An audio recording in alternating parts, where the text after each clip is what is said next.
perjuangan bisa diteruskan oleh banyak pihak. Tapi apabila eksepsi ditolak, berarti kita mengucapkan Bismillah, kita akan maju terus untuk mengungkapkan kebenaran. Tapi harapannya diterima atau ditolak? Nggak ada harapan. La haula wala quwata illa billahil azim. Kita serahkan kepada Allah. Dok, kalaupun diterima hari ini, berarti tidak ada pembuktian kebenaran ijazah di Oh, Ada klaster lain. pembuktian ijazah itu bisa dilakukan melalui banyak hal. Kami ya, saya Dr. Tifa melakukan pembuktian kebenaran ijazah itu dengan ilmu. Ya kalau kita mau lanjutkan ke hukum ya nanti kan banyak sekali sekarang ini sidang-sidang di berbagai tempat yang sudah digunakan oleh teman-teman untuk mengungkapkan kebenaran. Sekarang ini udah jalan ya laporan untuk ijazah palsu Joko Widodo di Bareskrim sedang berjuang. Nah, jadi nanti saya bisa berperan sebagai saksi, bisa berperan sebagai ahli untuk beberapa sidang-sidang yang sekarang ini sudah berjalan dan sudah direncanakan oleh Pak aktivis. Ya. No worries, nowhere. Saya berharap Pak Jokowi harus siap untuk bertemu dengan kami karena nanti yang akan kami tanya sama beliau itu bukan cuma ijazahnya ya, tapi 709 dokumen ini ya. 709 dokumen yang sudah kami riset semuanya. Ya, jadi beliau harus siap, bukan hanya datang sehari, bukan. Beliau harus siap datang berhari-hari, berbulan-bulan, bahkan bertahun-tahun untuk mempertanggungjawabkan 709 dokumen ini. Ya, jadi kalau eksepsi kami ditolak itu justru sekali lagi saya katakan, saya kasihan sama Pak Jokowi karena beliau secara lahir fisik ya di usia beliau yang sudah lansia harus bersiap untuk mendapatkan panggilan terus-menerus dari Pengadilan Negeri Jakarta Timur dan beliau wajib untuk hadir ya, tidak bisa diwakilkan karena beliau adalah saksi pelapor ya, seperti itu. Ya, oke, baik, terima kasih. Jadi yang harus siap itu Pak Jokowi tanya apa sudah siap atau belum, bukan kami gitu loh. Ya, Ya. yang ditanya. Ya. Ya, siap, kita insya Allah siap. Sampai ketemu nanti ya setelah situ.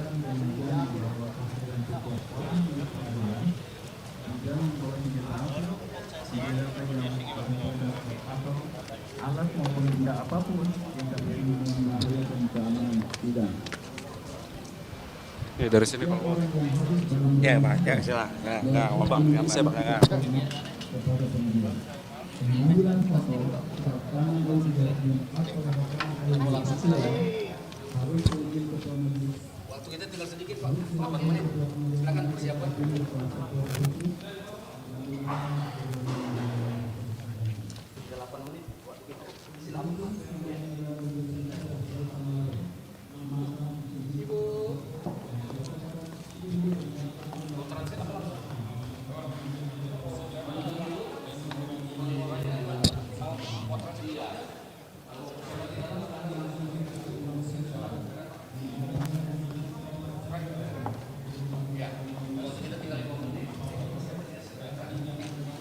Terkait dengan persidangan Dr. Tifa yang berlangsung di Pengadilan Negeri Jakarta Timur.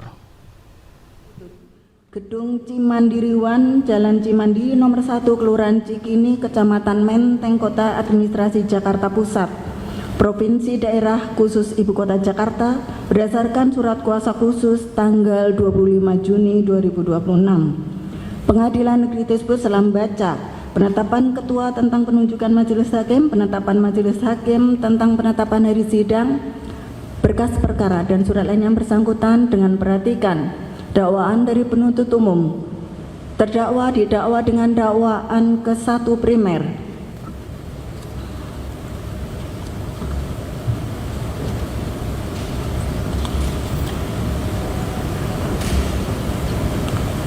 Sebagaimana diancam pidana dalam pasal 434 ayat 1, Yunto pasal 441 ayat 1, Yunto pasal 126 ayat 1, Undang-Undang Republik Indonesia nomor 1 tahun 2023 tentang Kitab Undang-Undang Hukum Pidana.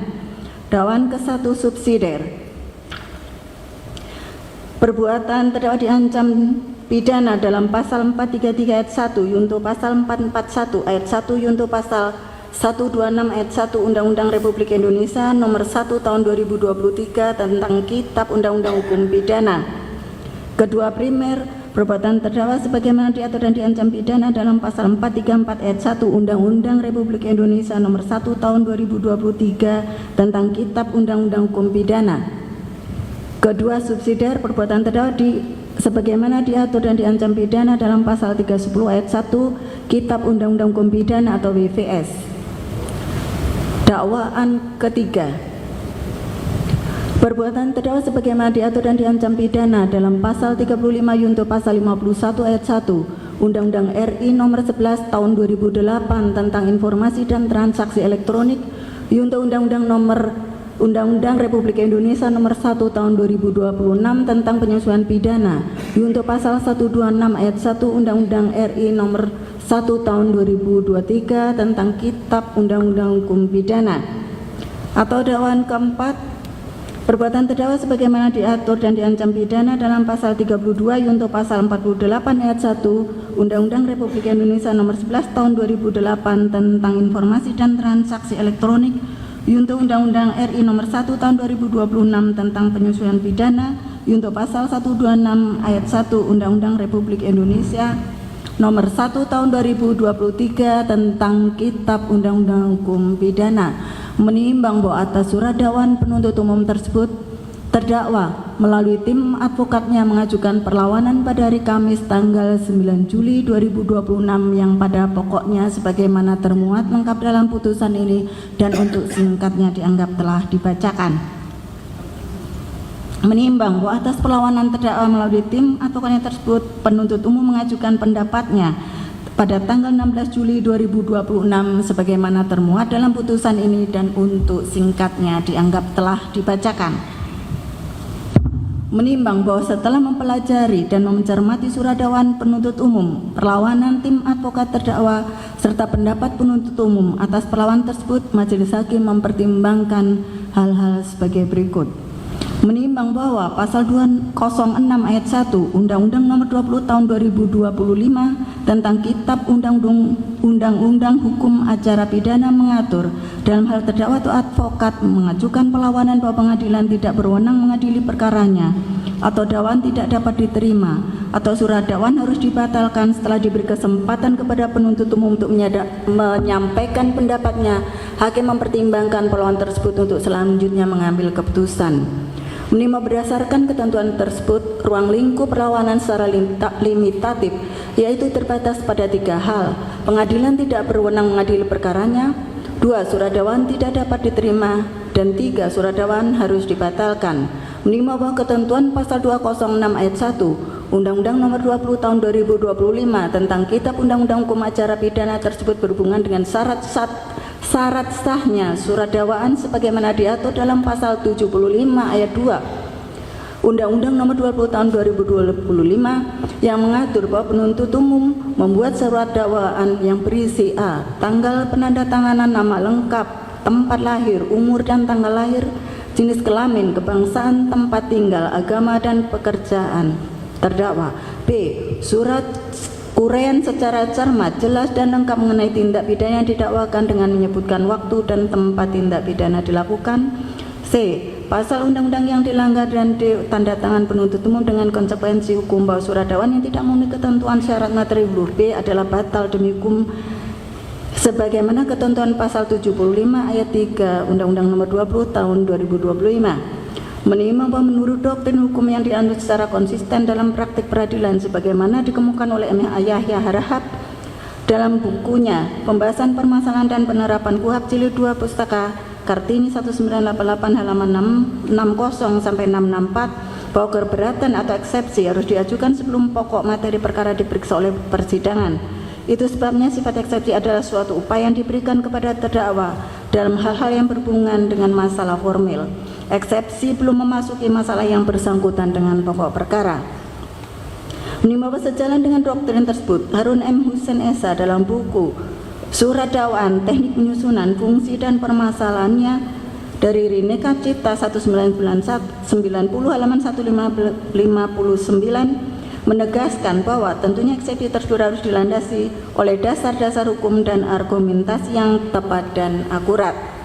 Menimbang bahwa setelah mencermati perlawanan tim advokat terdakwa, majelis hakim mengidentifikasi dalil perlawanan yang pada pokoknya dapat diklasifikasikan berdasarkan pasal 206 ayat 1 KUHP 2025 sebagai berikut. 1. Pengadilan tidak berwenang mengadili perkaranya.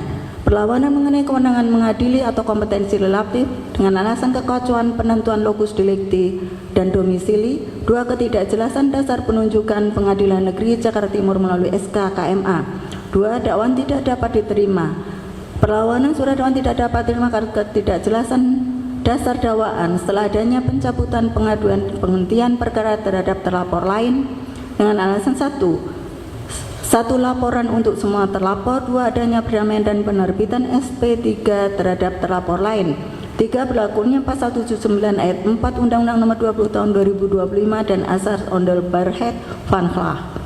4. Pengaduan tidak boleh diposisikan sebagai alat kriminalisasi terhadap kritik jabatan atau lembaga. 5. Pelanggaran asasi similiasi milibus. 3. Surat dakwaan harus dibatalkan. Perlawanan surat dakwaan batal demi hukum karena kabur dan tidak jelas atau obskur libel dengan alasan 1. Pelanggaran nyata terhadap asas legalitas non-retroaktif, tempus delicti yang sengaja dibuat kabur dan terlampau luas. 3. Lokus delicti tidak tindak pidana cyber. 4. Pencampuran perbuatan pihak ketiga ke dalam dakwaan terdakwa. 5. Pencampur aduan dua rezim hukum pidana material berbeda. 6. Cacat hukum akibat rekayasa prosedural dan ketiadaan hasil audit digital forensik cacat uraian unsur pasal 32 dan pasal 35 Undang-Undang ITE. 7. Pelanggaran terhadap hak imunitas hukum. 8. Dakwaan gagal meredakan kritik atau penilaian kepentingan hukum dari serangan kehormatan pribadi. Menimbang bahwa terhadap masing-masing dalil perlawanan tersebut majelis hakim akan pertimbangkan sebagai berikut. Pengadilan tidak berwenang mengadili perkaranya. Menimbang bahwa dalil perlawanan mengenai kewenangan mengadili atau kompetensi relatif karena 1. Kekacauan penentuan lokus delicti dan domisili. Menimbang bahwa atas dalil perlawanan tim advokat terdakwa, penuntut umum menyampaikan pendapat yang pada pokoknya pencantuman Ainus Tower atau di Jakarta Pusat dalam surat dakwaan kedua primer adalah bentuk kecermatan penuntut umum dalam memaparkan aktus reus fisik awal atau tempat produksi konten. Namun karena dampak digital dari unggahan terdakwa bersifat ubiquitas, terjadi di mana saja di seluruh ruang digital secara simultan, maka yurisdiksi relatif tidak berhenti hanya di wilayah Jakarta Pusat. B. Dalam hukum pidana modern, khususnya yang berkaitan dengan informasi dan transaksi elektronik, serta penyebaran konten digital yang diatur dalam Undang-Undang Nomor 1 Tahun 2023, penentuan lokus delicti tunduk pada perluasan doktrin hukum peradilan. 1. Teori alat. 2. Teori akibat. Berdasarkan pasal 165 ayat 2 Undang-Undang Republik Indonesia Nomor 20 Tahun 2025 dan Kitab Undang-Undang Hukum Acara Pidana tentang Kitab Undang-Undang Hukum Acara Pidana atau pasal 84 ayat 2 KUHP lama mengenai kediaman sebagian besar saksi untuk menunjuk Pengadilan Negeri Jakarta Selatan. Pencantuman alur kompetensi tersebut bukanlah kekacauan, melainkan pemenuhan syarat formal kronologi yurisdiksi sebelum perkara ditarik ke Pengadilan Negeri Jakarta Timur.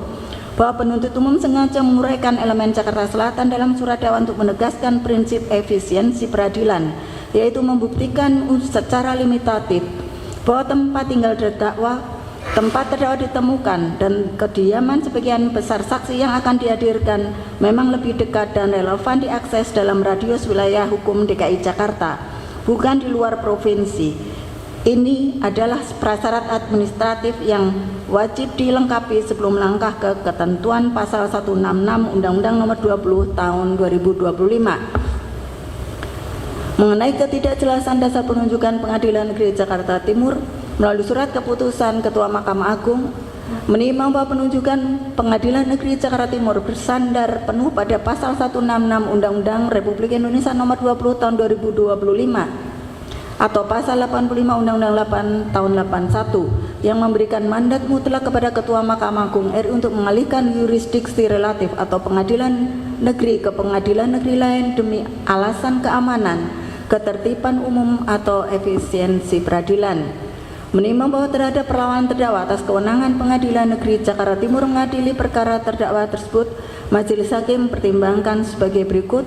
Menimbang bahwa ketentuan pasal 75 ayat 2 huruf A Undang-Undang Nomor 20 Tahun 2025 mengenai isi surat dakwaan tersebut jelas ditentukan harus memuat waktu dan tempat tindak pidana dilakukan adalah untuk menentukan kemana penuntut umum melimpahkan perkara ke pengadilan negeri yang berwenang mengadili perkara.